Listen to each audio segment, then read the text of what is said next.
Today is World Day of Cultural Diversity for Dialogue and Development.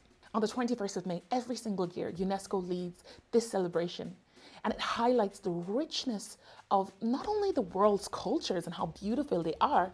This day is also essential for intercultural dialogue and achieving peace for sustainable development.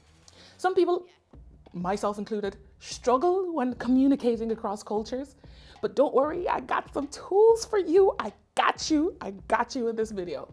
Hi, my name is Mamobo Ogoro, founder of GORM and social psychologist. And if you want to learn how to unify across differences and communicate across cultures, make sure you are subscribing to our channel. Have you ever found yourself in a conversation where someone from a different country or a different culture is kind of talking and you're kind of a bit lost in that conversation? You're probably literally standing there like, don't worry, you're not alone. I'm literally the same as you.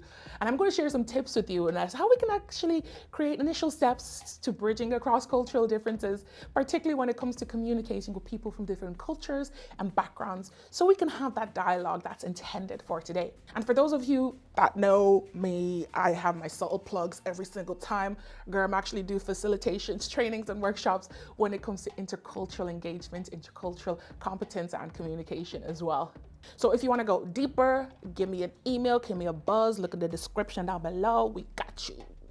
These intercultural communication tips come from a guy called Howard Giles, and it comes from his theory called Communication Accommodation Theory, or CAT for short. And in short, Communication Accommodation Theory explains how individuals adapt their communication styles, either verbally or non-verbally, to align themselves with others in a conversation.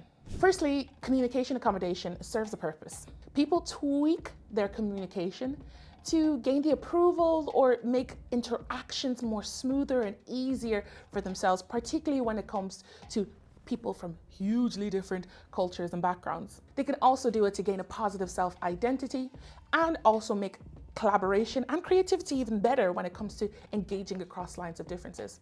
It's like when you are in your zone of communication accommodation, it's like you're a social chameleon and you are just like blending and building rapport with people from different backgrounds so you can gain understanding, and if you're in a workplace, have a smoother operations and smoother team collaboration. No, you're not losing your identity. You're not losing who you are. Because some people are like, they're washing away our culture. They're washing away our culture. No, we're not doing that. You're not losing your identity when it comes to adapting your communication style. You're just creating a safer place and a safer place for people to communicate and people to be in a sort of healthier environment for them to thrive also, particularly when you come from an underrepresented background.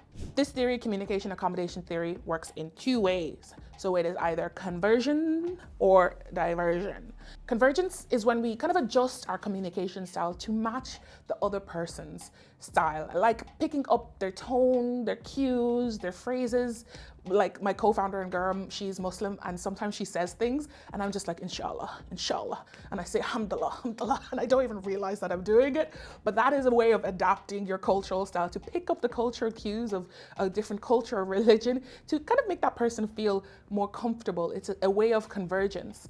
This is kind of typically when we want to get along with someone, or we want to build rapport with someone, and we want to show them that we're actively listening and consciously understanding. It's all about reducing social differences and trying to really find common ground when it comes to people from different and diverse communities. On the flip side, we have divergence.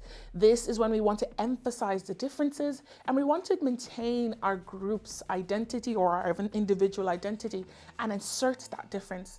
Usually this is when we want to separate ourselves from each other and create a distinctiveness between you and I.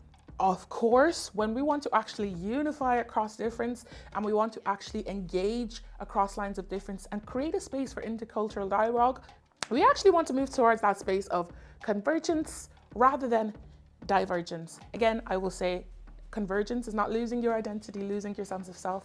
It is just unconsciously or consciously adapting your communication styles, whether that's verbal or non-verbal, to kind of meet someone where they're at. Here are some quick tips that you can start to do that yourself, whether it's in your community or whether it's in your workplace as well. So firstly, say my name.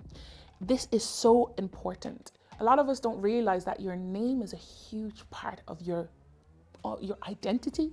It's a huge part of the way you see the world. It's a huge part of how you navigate the world. We have to learn someone's name correctly. Say my name, say my name. Learn someone's name correctly. Secondly, language.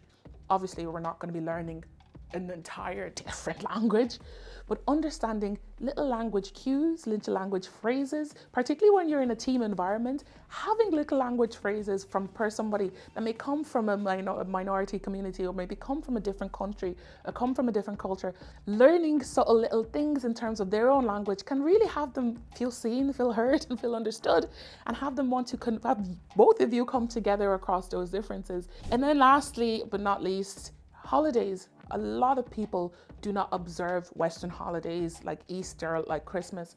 So understanding people in your environment and your communities, what holidays do they celebrate?